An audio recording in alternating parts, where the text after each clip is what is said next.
Daniel from Frontiera. Welcome to Nightbreed. How's it going? Yeah, thanks, mate. Yeah, all good. No complaints here at all. Thanks for staying up so late to chat to me. Hey, that's okay, mate. So, I know you're making your way to Australia soon, but where are you at the moment?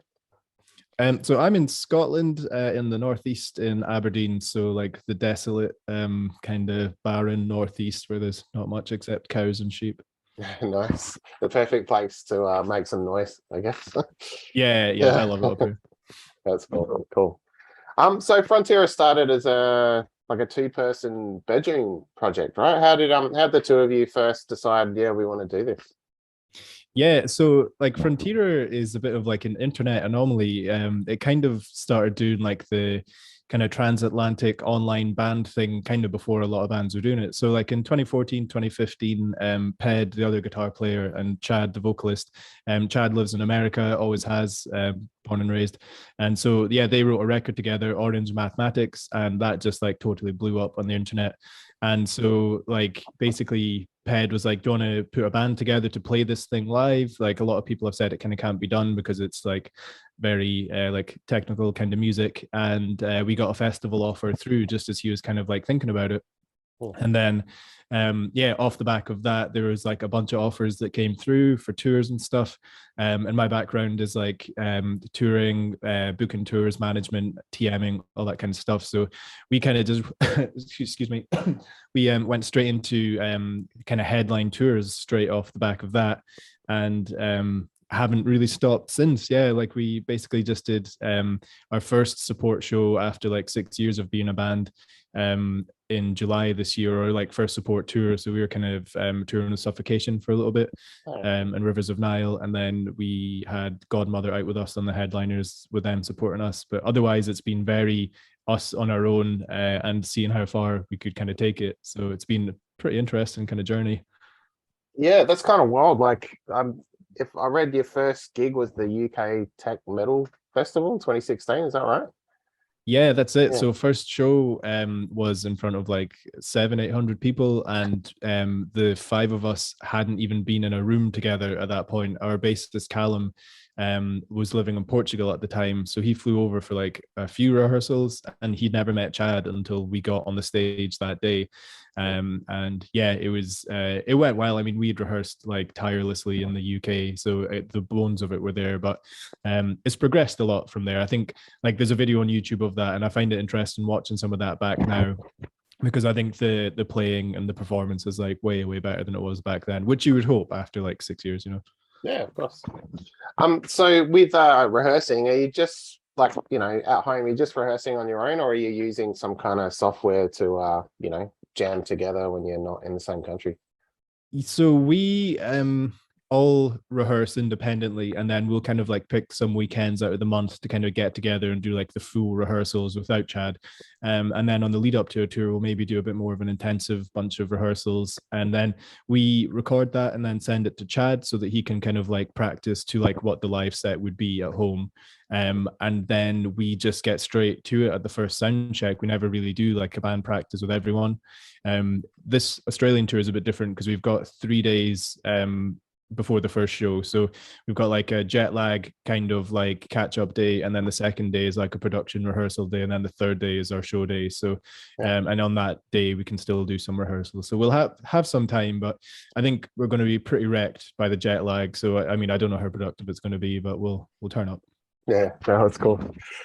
So yeah, you had two albums listed in Rolling Stone's best metal albums, like number 14 and number 17. That's pretty incredible, yeah. Like, Yeah, yeah. yeah, it's wild.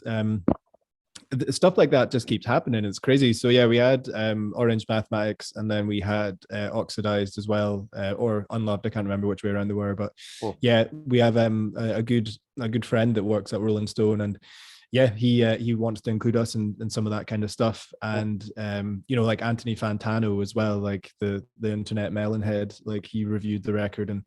And yeah, it's crazy. We are all like, it's been completely independent since the beginning. So like the PR company is the band. Like we send out the emails, we kind of do the recruitment and stuff, and people pay attention. So it's really cool, man. I really appreciate that people of that level kind of think highly of our band. It's really cool. Yeah, for sure. Um, The description on Bandcamp is Scottish American sonic terror. Mhm. Um, what like I mean I've listened, but what it's definitely like extreme and punchy. But what would you say genre wise? Like what is it? As a mixture of stuff, I suppose. Yeah, I mean, it's always kind of labeled as mathcore. That's like the go-to. Okay. So like Yeah. it's like picking up a little bit where Dillinger left off, and then kind of carrying a bit of the torch of Meshuggah. A lot of people say that it's got the kind of erraticness of like a Dillinger. Um, but yeah, I mean, to me, like I think I've maybe become a bit desensitized to it, but I feel like it's just like music for people that like a little bit of complicated stuff, but also just massive smashy riffs. Like I Mm. think it doesn't need to be overcomplicated. It's just a bunch of angry guys in their 30s shouting at people. Like that's kind of it. That's good. That's my favorite. Right? That's good. Um, so what are you listening to at the moment outside of Dillinger and that kind of thing? So I don't listen to a huge amount of metal at the moment and for the last few years. I think because Frontier is quite all-consuming when it comes to like having to be involved in it. So like I said, we're like DIY except booking now, which we have been historically for the 5 years prior. So it's quite like full on. So to be honest, I listen to mostly like electronic music, hip hop, and like I'm a music lecturer as a day job, so I need to listen to like a lot of different styles of music. So but yeah, mostly like electronic and kind of subgenres of hip hop. That's like the most stuff I listen to. Yeah, cool. If you wouldn't mind, what's the most interesting sort of subgenre of hip hop lately that I should be checking out?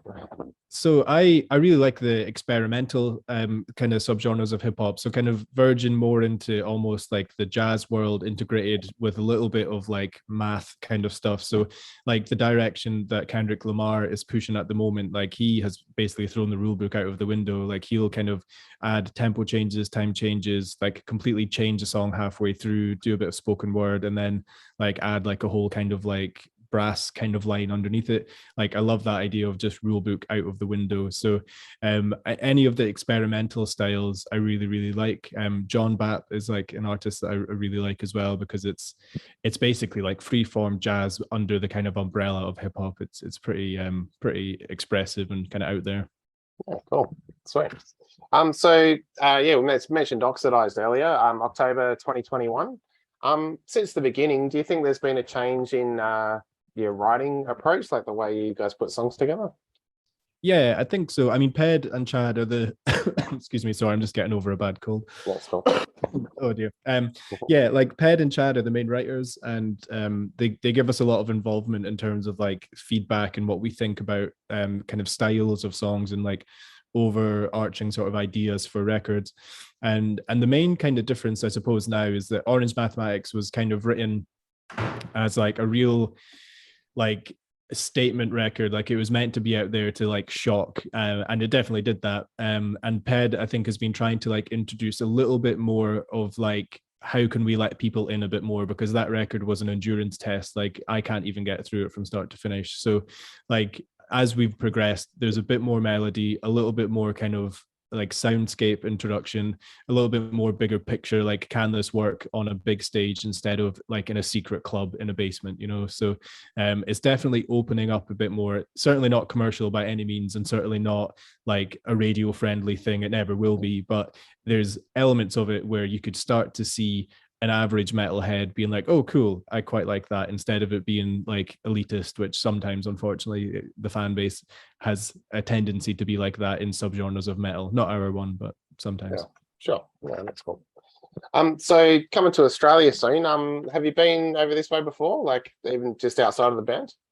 Yeah, I'm really lucky. I spent a year in Australia in 2010 to 2011, and I loved it. I absolutely, I've been trying to get back ever since, and I haven't had like a justification to spend that much money. And now, obviously, with the band, we get to travel a lot, and people want us there, so it's covered. So, yeah, I loved it. Like, I'm so excited to go back. Yeah, it's awesome. So yeah, a bunch of East Coast tours. The links are below. Yeah, I'm in the West, mate. I wish I could see you, but I'm sure that the Shame. rest of Australia will definitely appreciate checking you guys out. And I guess outside of touring, what's next for Frontier? Are you writing or anything like that?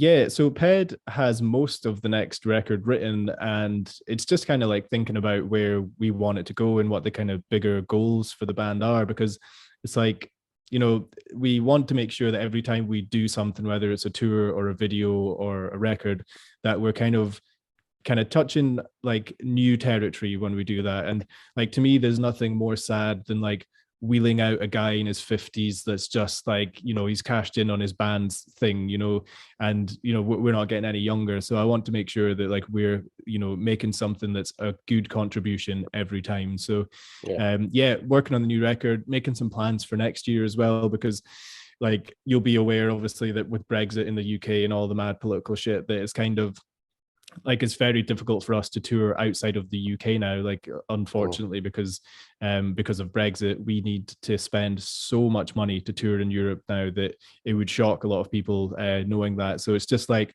for us, it's almost more worthwhile doing Australia, Southeast Asia, Japan, America than it is to Europe in some ways now. So we need to have a little think about what we want to do and the ways that we can do that next year.